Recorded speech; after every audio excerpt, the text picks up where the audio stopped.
Ono má jiný stavit, že? Ale vy máš tady dvor, že? Já ten stromek vyhodím, když to nemá cenu. Co? Zítra ne. Do 3 králů má být, ještě máte doma stromy. No. Pojďte se To máte jasně. Umělé.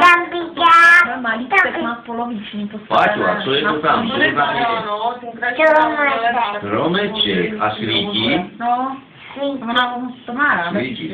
Stromeček, ono ví, co to. To tam bude dlouho. A další volízané rohlíček. Patričko, tady máš jeden svůj, dívej se. Tady tenhle je tvůj. Jdeme si to dom. No. To nic není.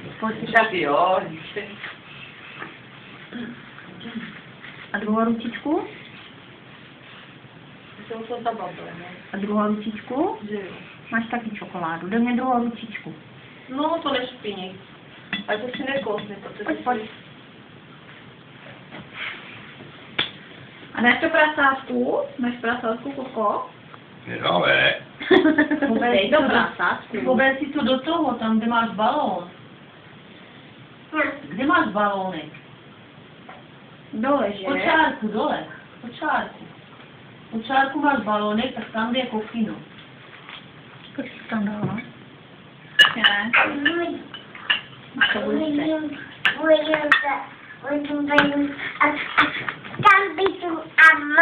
Až půjdeš nakoupit, tak do toho si dáš nějaké jídlo, víš, kokino.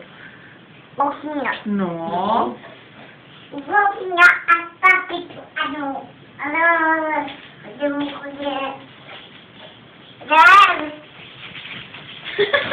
Tak výraz.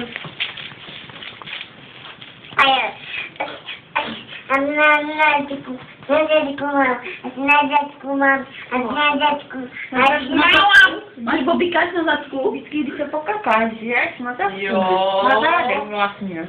Yes. Máš boba na páťo? Máš bobíka? Máš bobíka v plínečce? Až na zadku, jo? Zadu na zadku. Ještě ní. Na hrníček, ne? To máš, tady aspoň jsem ještě nekoupil. Ale nevidím. Ale na nože. Až bude teplo, tak to...